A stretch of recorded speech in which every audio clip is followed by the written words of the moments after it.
Immediately when you arrive here in Lisbon, you should rush to get one of these delicious paellas. Of course you shouldn't eat paella when you just arrived in Lisbon. What you should do is go get the best bifana right here at Afonso's. Because paella has nothing to do with Portuguese cuisine. Visiting Lisbon, you have to explore the Portuguese kitchen. It's a gem, and a lot of people outside Portugal are not aware of that. And that's what we are going to show you in this video. Just shy of 3 million people, Lisbon is the 13th biggest city in Europe. Walking the streets of this incredibly picturesque city can only make you fall in love. And once you realize just how much great food there is to be had, you might never want to leave. Come along as we dive deep into the Lisbon food scene. Our first stop is one of Lisbon's most iconic lunch spots. At As Bifanas do Afonso, things run like clockwork. Every day the locals show up for an affordable but delicious lunch consisting of a bifana with a beverage of choice. It consists of a bread roll, marinated pork cutlets, and with mustard on top. The secret is in the marinade and how it's cooked. That's why a delicious bifana is not always easy to find, and perhaps the reason why the locals swear by this place. Another thing we swear by is Skillshare, which is an online learning community and the sponsor of this video. Stick around till the end and we'll show you how it can benefit you. This place is a local spot, and we have friends who are very used to come here after a night out and eat their bifanas, just like an American would eat a hamburger after being out. But this is, in my opinion, better. If the Portuguese invented the hamburger, we would eat this all over the place. With 2 tasty bifanas safely docked in our bellies, we were ready to get the party started. We were especially eager to board a table of what we consider to be the quintessential of Portuguese cuisine in Lisbon. With red merchandise-sponsored plastic chairs and yellow umbrellas, this is a very unassuming place. But as the old saying goes, never judge a book by its cover. We are at Bitok. This is located in the neighborhood of Camp de Ric, and this is a very local little snack bar with delicious food. Therefore, we are also having very traditional Portuguese dishes because you have to eat like the locals when you come here. This is a classical Portuguese joint for everyone. It's so accessible, it's cheap, and the food is simple and delicious. And I love just sitting here having an alcohol-free beer and watch life pass by. I think this is what made me, and maybe also you, Amelia, fall in love with the Portuguese kitchen. Definitely. This is a soup that is very common to eat in Alentejo. It's called a sorta, and it's basically a bread soup because they kind of soak the bread into this delicious soup with olive oil, garlic, cilantro, and then you always have this delicious egg on top. And then just let the yolk cream out the rest of the soup. It's so good. You're having children's food. It's called the same as the restaurant, Bitok. I think this is kind of the national dish for children. And the interesting thing about Bitok is that you can get it in so many different shapes and forms, even though it's the same ingredients. Talking about real Portuguese food, we have to talk about the feijoada. This is a dish that has been around for a long time. This was like my nightmare when I was a child. It was like there's too many strange objects on that plate. And there sure is. Like, the concept is to use everything from the animal in a dish like this. And what is this? We have something more here, Amelia. This is bacalhau com nata, and bacalhau com nata is just one out of many varieties of bacalhau. And one thing they have on the menu here, but they don't have in the kitchen today, is cozida portuguesa. And I believe that is the real national dish. And that's going to be one of the goals also of this video, to find it. But holy moly, this is probably my favorite bacalhau dish. Is this a family business? It is, and actually it's a funny story because the previous owners, they kind of gave to the employers the chance to. They retired. So these people right here used to be employed by the restaurant owner.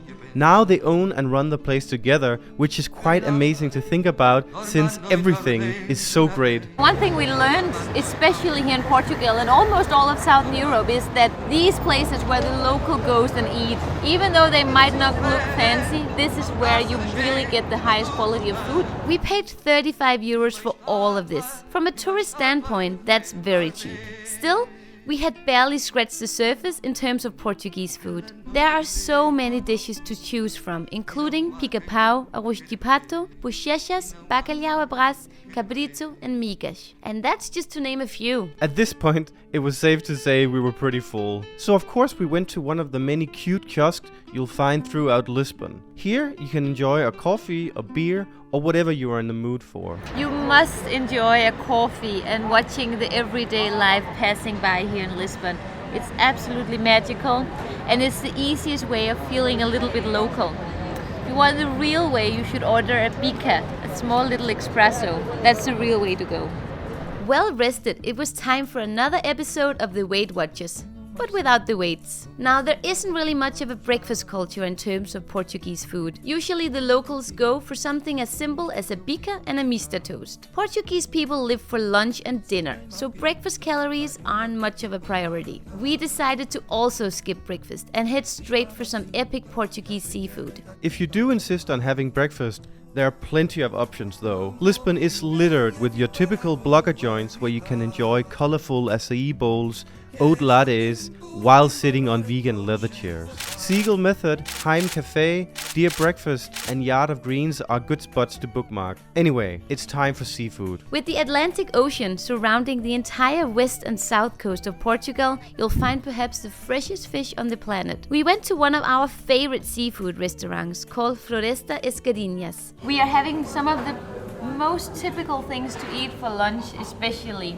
here in Lisbon. We are having the sardinhas, then we have robalo, and then we have dourada, and then we have salmon. And salmon probably isn't that Portuguese after all. When you come to Lisbon and you want to explore the Portuguese cuisine, you have to take yourself out of the comfort zone. And that's something I'm doing right now because I've never been big on fish. So I don't even know how to eat this, Amelie, because I don't just eat it like this. I have to take the bones out. The real way of eating sardinhas is actually to lay them out on a piece of bread, and then you grab the bread, and then you just use your teeth to pick up the meat from the actual spine. These bones, Jon, they are so tiny that you can definitely consume them without dying, you know.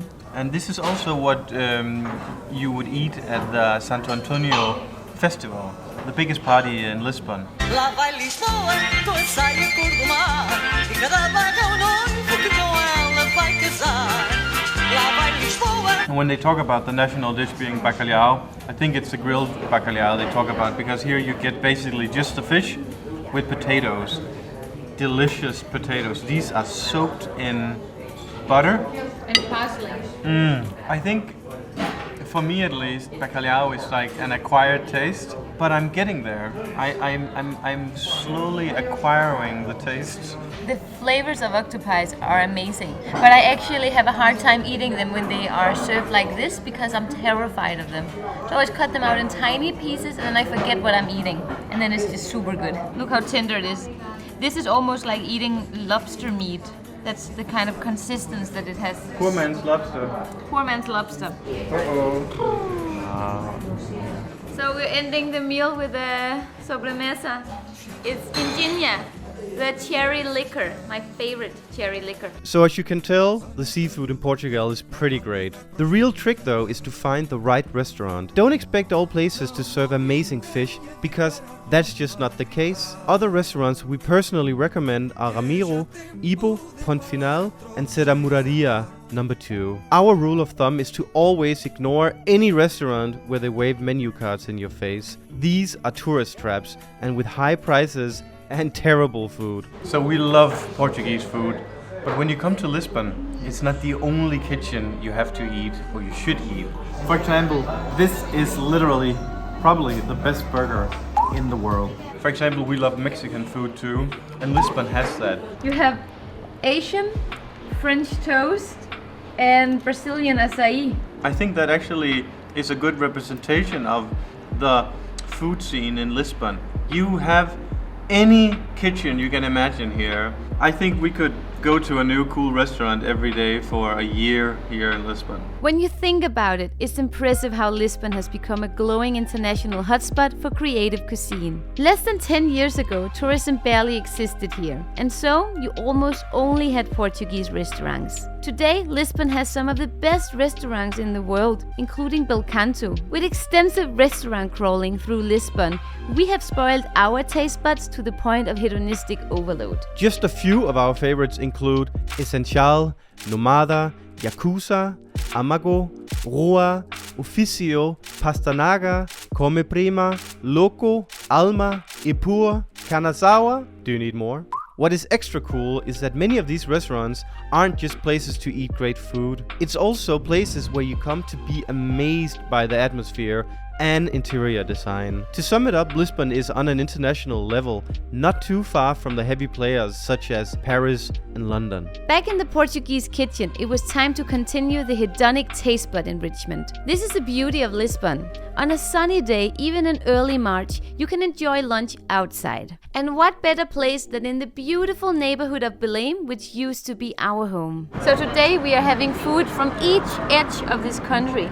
A very southern dish, which is fish rice, basically seafood rice, and then a dish from the far north that is called alheira. This is a very historical sausage actually, because it was invented by the Jewish people when the Portuguese people wanted to kick them out. They invented this sausage that looked like it had pork, but in reality it's game meat and bread. I love this so much, in fact, that we drove all the way to Mirandela to get the best alheira in Portugal.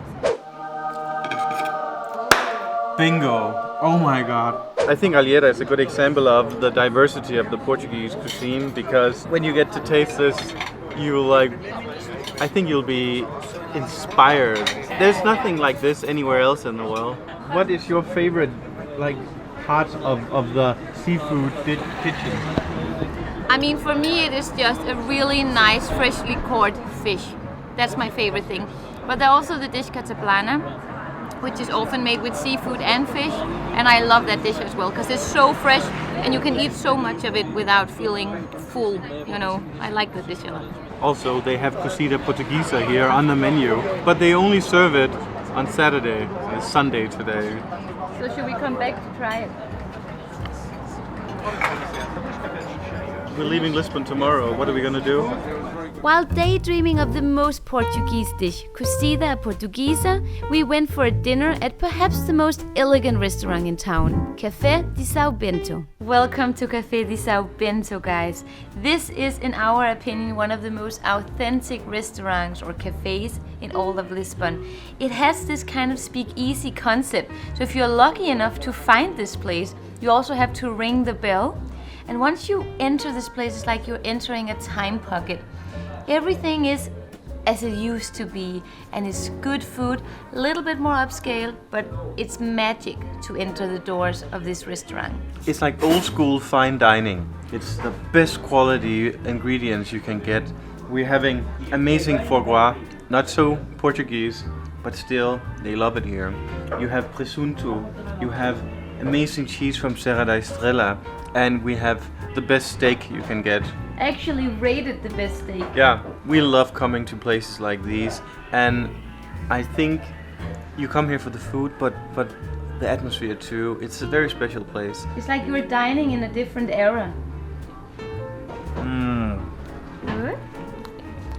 Oh. There is another restaurant that is very cool and also old school here in Lisbon. Tell them about it, Jo. It's called Pabe, which is a beautiful restaurant where all the politicians and noblemen used to come and still come, and they have the best duck on the planet. Restaurants like Pabe and São Bento, you go to for a special evening with your loved one. Coming to Lisbon, you should give yourself that experience. It really is probably my favorite way to explore not Portuguese cuisine, but the old school Portuguese spirit. It's just a vibe, you know, it's amazing. You feel like a local when you sit here. We come really early. Portuguese, they don't eat at 7, you know, they eat at 9, 10.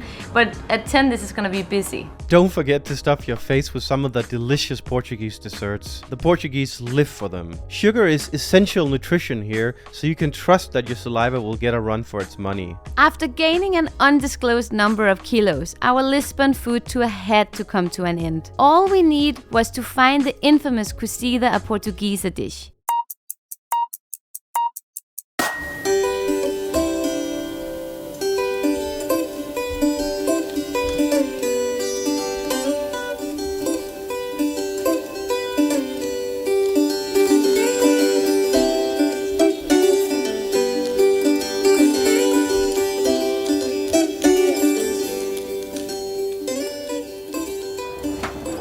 Happening. After 4 years of living in Portugal, we finally succeeded with finding cozido a portuguesa. This is such a happy coincidence because yesterday we were walking around having a cozy day in Lisbon, and then we met the chef from our old restaurant in our old hood, Mestrias, and we asked him, where do we find cozido portuguesa on a Sunday? And he said, Chiringuito and Zanzibar. This is the thing you make for your whole family when they're coming over on Sunday for lunch or dinner. It takes 3 days to cook this dish. And it has a big variety of different things that are cooked separately. And then at the end you serve it on one serving plate. I'm telling you, this smells much better than I thought. I thought it was something with pig heads and stuff like that, but this is like quality meat. You want to hear what I thought what it was? What? I almost literally thought that it was like one big pig you put down in a blender and then you rough blend it, put it in a big pot and boil it, and then you serve it with some spices. So you must be very happy. Yeah, because I actually didn't think that I would enjoy it at all, and I still don't know yet, but I will try right now. And our friend Antonio, who you've seen in some of our other videos, he was supposed to be here, but he's sick. But he said, you eat the sausage with the sausage and the lettuce with the lettuce and some molho piri-piri. And I got it right here. Wow. What is this sausage here? That's mozzarella. Oh, it's so good. Yeah. This is delicious. Oh my god, we have missed out big time for 4 years. And speaking of missing out, I hope that we have somehow convinced you, if you're not familiar with Portuguese food, that when you come to Lisbon, you will most certainly go out of your comfort zone and try some of the food here that you've never tried before. Yeah. Because go eat what the Portuguese local people eat. That's the only real way to eat Portuguese food. otherwise it's like going to Rome without having Italian. But guys, thank you so much for watching this video. We hope you enjoyed it just as much as we did. And please remember to subscribe and hit the like button and the little bell so that you get to see all our upcoming videos. We have some really cool stuff coming up. We'd love you guys to watch it. The next video is a Lisbon travel guide, and after that we go on a beautiful road trip around Portugal. Stay tuned, guys. Big thanks to Skillshare who made this video possible. Skillshare is an online learning community where you can get some of the most sought after skills in today's world, whether it's videography, web development or online marketing. One of the things we have used Skillshare for is to learn how to take good photos, and just as important, how to edit them. And why is it important to edit your photos? Well, they'll look better and you'll be able to look back at your life and all the experiences you've had with greater appreciation. In our opinion, everyone should have the skills to edit photos. You don't have to have 1 million followers. It doesn't matter if it's only your parents and your dog that follows you. And this is what's beautiful about Skillshare. Skillshare helps us on a daily basis in becoming more successful and closer in reaching the goals we have. The first 1,000 people to use the link below will get a free trial of Skillshare Premium membership.